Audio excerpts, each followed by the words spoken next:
Bolsonaro, satanista e maçom?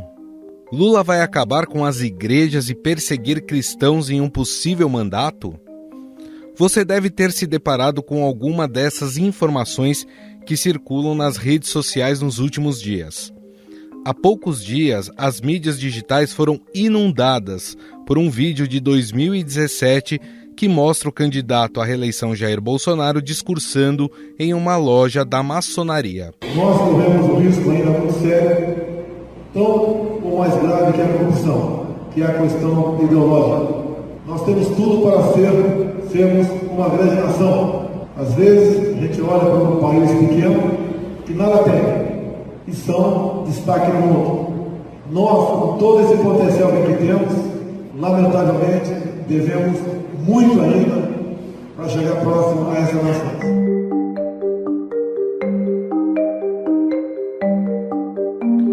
O vídeo é real, mas junto dele circula uma série de denúncias inverídicas de que Bolsonaro e os maçons seriam satanistas. Inclusive, circulam montagens do presidente em frente a uma imagem de Baphomet, uma criatura simbólica do ocultismo. O vídeo tinha o intuito de afetar o voto de cristãos, já que frequentar lojas maçônicas ou associações secretas é tido como uma proibição dentro do Código Canônico Católico. Silas Malafaia, líder da Assembleia de Deus Vitória em Cristo e apoiador de Bolsonaro, tentou minimizar o caso. Deixa eu falar uma coisa para vocês.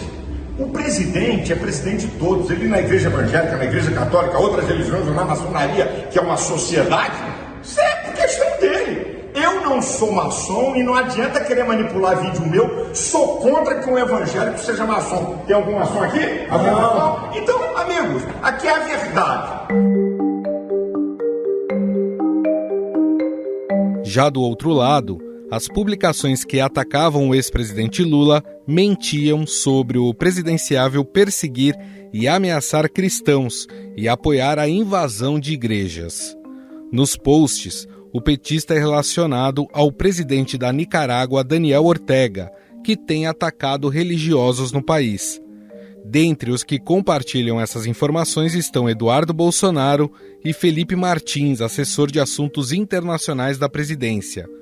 O caso foi parar no Tribunal Superior Eleitoral, que mandou apagar os 31 posts. A ministra Carmen Lúcia determinou hoje a remoção de publicações do deputado Eduardo Bolsonaro, do PL de São Paulo, que associam o ex-presidente Lula à invasão de igrejas. O filho do presidente Bolsonaro também vai ter que pagar uma multa de R$50 mil se repetir publicações com esse conteúdo. Para contra-atacar essas fake news, a campanha de Lula tem mostrado que nos 8 anos do seu governo, o petista tomou uma série de medidas a favor das igrejas evangélicas. Lula sancionou, por exemplo, a Lei da Liberdade Religiosa em 2003 e a lei que criou o Dia da Marcha para Jesus em 2009. Mas tudo isso acaba por atrasar o debate eleitoral programático que realmente importa para o eleitor. E faz com que os tribunais eleitorais percam tempo com esse assunto. Só neste primeiro turno foram centenas de publicações apagadas por decisão judicial. O TSE determinou que o presidente Bolsonaro, seus familiares e apoiadores removam imediatamente uma fake news de que Marcola teria declarado voto no ex-presidente Lula sob pena, aliás, se não retirar, eles poderão pagar R$100 mil de multa. Outra notícia que circulou foi uma entrevista de Bolsonaro a Isto é Gente em 2000, onde ele defendeu o direito do aborto. O presidente, que tem como lema Pátria, Deus e Família, também admitiu na entrevista que sua primeira relação sexual havia sido com uma garota de programa e que, embora seja católico, raramente ia à igreja. Agora, Bolsonaro se diz radicalmente contra o aborto e se considera cristão, aliado a evangélicos. Não contaria nunca com o meu voto uma proposta nesse sentido. Mais ainda, caso fosse presidente, como sou agora, se porventura a Câmara e Senado aprovarem uma ampliação do aborto, nós aqui vetaríamos uma proposta nesse sentido. Para falar sobre essa chuva de informações falsas, convidamos a editora do Estadão Verifica, Alessandra Monerá. Nós convidamos a editora do Estadão Verifica, Alessandra Monerá. Tudo bem, Alessandra? Oi, Gustavo, tudo bom? E você? Também, tudo certo. E quem faz a entrevista hoje comigo é a nossa foca, a Milena Félix, que está aqui com a gente. Tudo bem, Milena? Tudo bem, Gustavo. Oi, Alessandra. Alessandra, a minha primeira pergunta em relação às fake news que já estão rolando neste segundo turno é em relação ao tema. Me parece que o tema principal utilizado pelos apoiadores tanto de Lula como de Bolsonaro tem sido a religião, é isso mesmo? Verdade, Gustavo, tem sido um tema muito, muito forte nessa primeira semana depois do primeiro turno, né? A gente viu, chegou pra gente no nosso WhatsApp muito conteúdo relacionado à religião, tanto sobre Lula como sobre Bolsonaro. E eu acho que a razão para isso, né, é porque é um tema que mexe muito com o emocional das pessoas, né, com aquela reação mais imediata, né, como é um tema mais sensível, é muito fácil as pessoas não refletirem tanto sobre o que está sendo compartilhado, sabe? Então a gente vê esse compartilhamento mais reativo, sabe? A pessoa vê assim um absurdo na frente dela, ela fala, nossa, fica indignada, né? E quer compartilhar. Nessa semana a gente teve algumas coisas relacionadas à religião, ligando o Bolsonaro à maçonaria e satanismo. O que rolou sobre o Bolsonaro, né? Rolou nas redes sociais uma montagem de uma foto em que ele foi a uma loja maçom, ele realmente foi a uma loja maçom, mas inseriram nessa foto um quadro com uma imagem de um demônio. Chama-se Baphomet. Em relação ao Lula, o que está rolando é que começou a circular um vídeo em que um homem chamado Vic Vanilla, ele se apresenta como satanista e ele fala que é apoiador de Lula. O que ocorre nesse caso? Depois surgiu nas redes sociais uma entrevista do Vic Vanilla criticando tanto o Bolsonaro quanto o Lula. Então, dando a entender que ele realmente não era apoiador do Lula, sabe? E depois da repercussão desse vídeo, ele veio a público falar sobre esse caso. Ele falou que não apoia o Lula, e a campanha do Lula também se manifestou. Também falou que o Lula é cristão, que frequenta a igreja, que não tem nenhuma relação com as artes das trevas, né? Vamos falar assim. Alessandra, você pode explicar pra gente qual que é o impacto que essas fake news têm na mentalidade dos eleitores, né? De como pode ser o governo de cada um desses candidatos?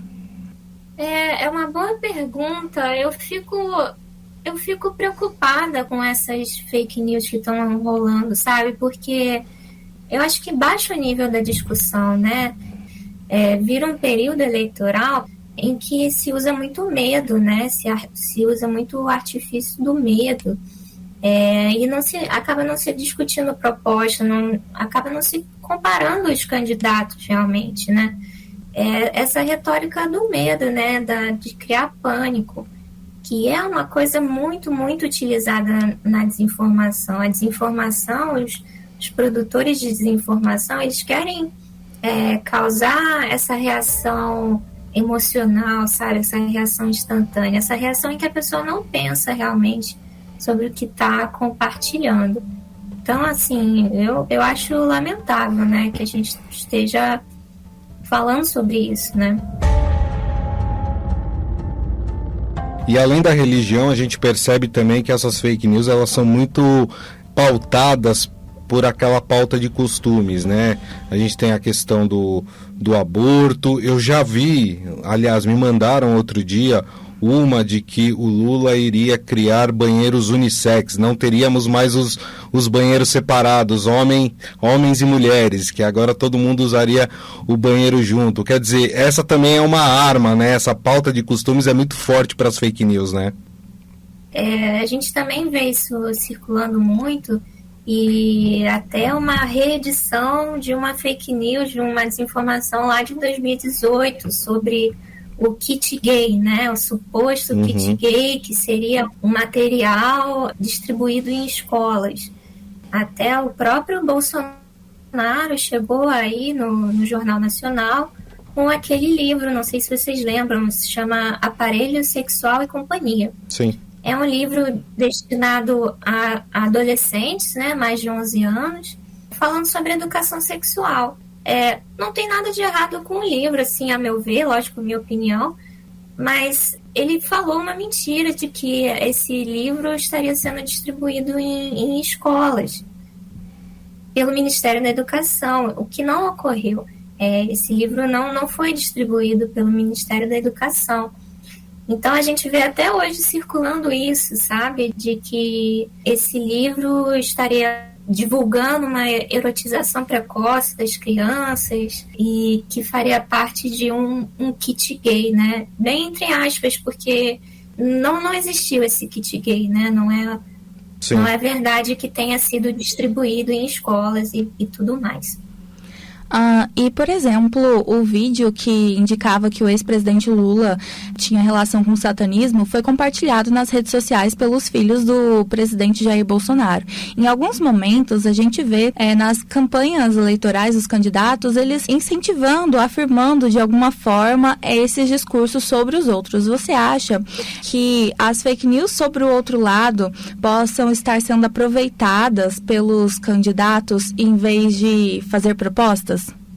Eu acho que, por exemplo, no último debate da Globo, uma fake news que a gente checou, que o Lula defendia que ladrões de celulares roubassem para ter dinheiro para tomar uma cervejinha. Que isso se originou de um vídeo editado do Lula. Um discurso do Lula foi editado para parecer que ele falou isso, né? Então, eu acho que acaba sendo trazido, né, pro debate essa desinformação.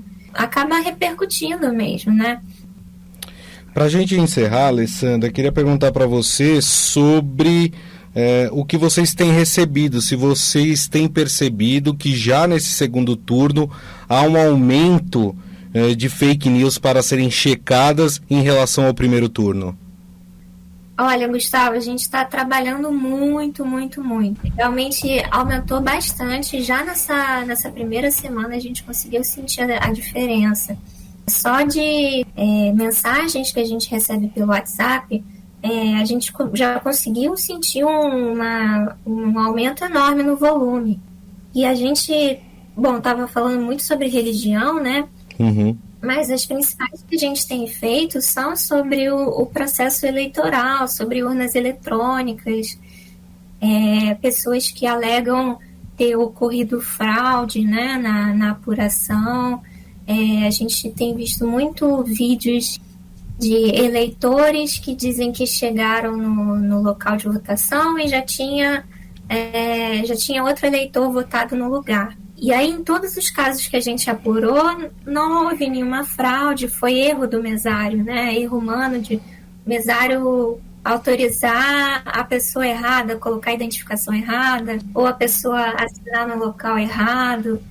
Enfim, até o momento a gente não comprovou nenhuma fraude, não comprovou nenhum esquema, né, escabroso das urnas eletrônicas. Tudo isso a gente está desmentindo no nosso blog do Estadão Verifica. E é isso, se as pessoas que quiserem entrar em contato, virem um vídeo que tiverem dúvida, né, colocou aquela pulguinha atrás da orelha, eu recomendo muito entrar em contato com a gente está tentando responder o máximo de pessoas possível, mas, óbvio, o volume é muito grande, né, a gente não consegue responder todo mundo.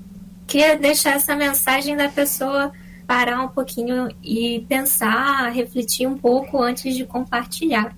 Muito bem.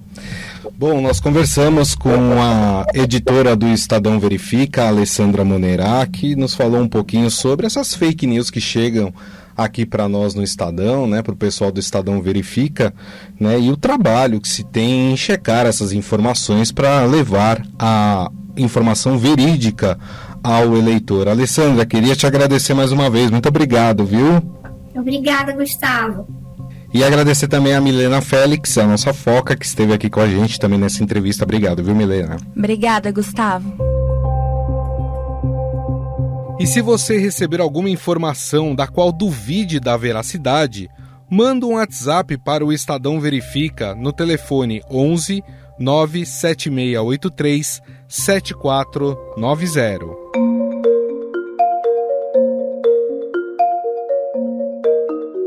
Esse festival de fake news deve continuar até o fim da campanha, mas o debate que deve ser levado em conta é como isso impacta no eleitor. Os apoiadores de Bolsonaro acham que se Lula ganhar, ele irá contribuir para que o comunismo se instale no país, ou para que as igrejas fechem. Já o grupo de apoiadores do candidato petista temem um governo fascista e um possível golpe na democracia.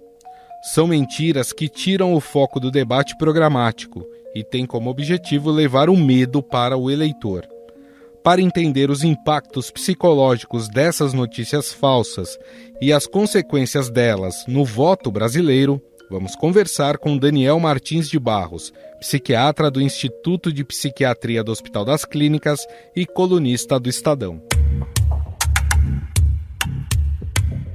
Tudo bem, doutor? Tudo jóia, é um prazer conversarmos juntos.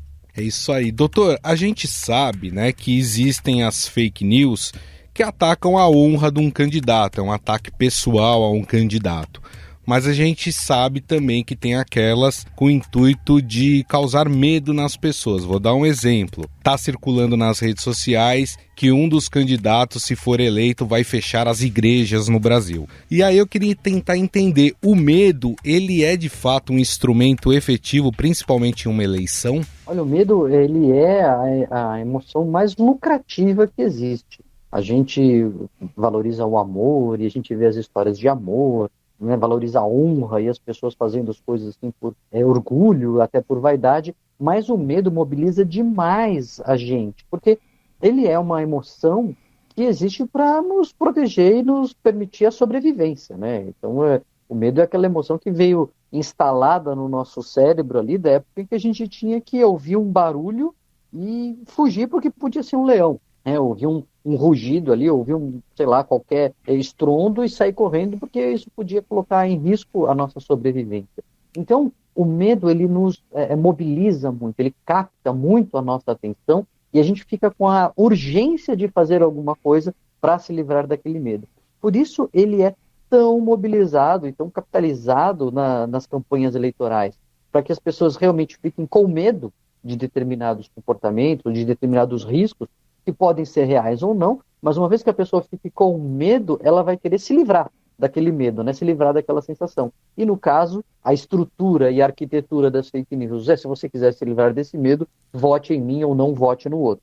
E a gente sabe e percebe também que boa parte dessa estratégia do medo, ela está ligada à religião e também à parte de costumes, né, da vida das pessoas em sociedade. Por que o medo ele atinge de forma tão eficiente exatamente esses dois componentes, a religião e a forma em que a sociedade vive? É porque a religião, a nossa cosmovisão, a nossa ideologia, os nossos pontos de vista, eles definem a nossa identidade. A gente se define a partir dessas coisas. Quem eu sou? Né? Eu sou uma pessoa que tem um nome, uma profissão, ou uma ocupação, uma família, mas eu também sou o corintiano, eu sou o evangélico, ou eu sou o bandista, ou eu sou o espírita, ou eu sou flamenguista, ou eu sou comunista, enfim, essas identidades, né, que se juntam à nossa sensação de eu, né, de formar quem nós somos, elas são essenciais para a gente se sentir bem, para a gente se sentir inteiro. Então, quando você coloca no medo uma ameaça à sua identidade, então você não poderá ir à igreja, ou a sua prática esportiva será cancelada, ou o seu esporte vai ser ameaçado, aquilo que te define como pessoa, ou uma das coisas que te define como pessoa, será interrompida, esse medo fica ainda mais intenso, né? Porque a gente fala, não, mas eu não posso deixar de ser quem eu sou. Então a gente se mobiliza para defender ainda mais, de forma ainda mais ferrenha, né? Essa nossa identidade, portanto, a nossa ideologia, o nosso ponto de vista. Agora, tem também o outro lado, né? Você trabalha esse medo das pessoas dessa forma de tentar conquistar votos, ao mesmo tempo você pode acabar gerando um aumento de problemas relacionados à saúde mental das pessoas, né? Como um aumento de ansiedade, por exemplo, né, doutor? Claro, porque aí a gente está falando de estímulo a uma emoção negativa. Então você está fomentando uma emoção negativa e tem um efeito colateral aí bastante importante, que é, uma vez que a gente acreditou numa ameaça, você quer acabar com aquela ameaça, né? Você quer se livrar daquilo. Então isso estimula duas coisas que eu acho muito ruins para a democracia e para a nossa sociedade. Uma são as brigas em família, porque imagina que você descobriu que, sei lá, a água está envenenada. Cada um da sua família que você vê com um copo na mão, você vai querer dar um tapa no copo, né? Você não quer que a pessoa seja envenenada. Então, se você acredita muito, fica muito ali mobilizado pelo medo, você começa a querer brigar com as pessoas para que elas mudem, porque elas não estão vendo a ameaça da mesma forma que você. Isso leva a muito dissenso familiar. E a outra coisa é, talvez, um dos fenômenos mais perniciosos politicamente que a gente tem visto nos últimos tempos, que é essa urgência ou essa ideia de que a oposição tem que ser eliminada. Eu tenho que acabar com o outro não pode existir. Essa visão alternativa, ela deveria ser, assim, absolutamente excluída, varrida do mapa. Isso é péssimo para a democracia, mas é também fruto desse medo, né, de a gente, porque é muito ameaçadora essa visão do outro. Agora, essa estratégia ela pode acabar também causando um efeito contrário, né? Por exemplo, criar um certo pânico em uma pessoa a ponto de, por exemplo, ela não conseguir sair de casa no dia da votação para votar, né? É possível que alguém fique tão assustado, assim, ou tão temeroso com a situação política que acabe nem saindo para votar, mas eu acho que isso talvez seja a minoria, ou pelo menos não é a aposta, né? Quem está investindo nisso, porque é aquele medo que fala assim, não, eu tenho que fazer alguma coisa para que isso não aconteça, e não tanto o medo de que eu tenho que fugir. Agora, doutor, para a gente encerrar, como é que se combate o medo em um período eleitoral? Buscando informações em veículos confiáveis, procurando terapia, procurando tratamento com um psiquiatra. Como é que se combate esse medo, principalmente no período eleitoral? O medo, quando ele é patológico, quando ele começa a atrapalhar a nossa vida, sim, a gente deve procurar um profissional, um psicólogo, um psiquiatra, falar com alguém para lidar ali com aquele medo. Mas, de forma mais ampla, as pessoas não vão estar adoecidas em sua maioria. Eu acho que vão estar amedrontadas. E a melhor forma de a gente lidar com medo, qualquer medo que seja, não só em época eleitoral, é com a informação. Porque com a informação você consegue ter uma visão mais clara do tamanho da ameaça, de onde ela está, de onde ela não está, o quanto aquilo é de fato perigoso, quanto você precisa se preocupar, quais são meios realmente eficazes de lidar com aquele perigo, se é que aquele perigo existe de fato. Então, informação com credibilidade, que é o que a gente sempre tenta trazer aqui, eu acho que é o melhor antídoto para esse medo inadequado. Perfeito. Bom, nós conversamos com o Dr. Daniel Martins de Barros, que é psiquiatra do Instituto de Psiquiatria do Hospital das Clínicas e colunista aqui do Estadão, a quem eu agradeço a gentileza da entrevista. Muito obrigado, viu, doutor? De nada, até uma próxima. Estadão Notícias. O Estadão Notícias desta segunda-feira vai ficando por aqui. Contou com a apresentação minha, Gustavo Lopes, o roteiro, produção e edição são minhas, de Jefferson Perleberg, Gabriela Forte e Milena Félix. A montagem é de Moacir Biasi. Mande seu comentário para o nosso e-mail, podcast@estadão.com. Um abraço e até mais.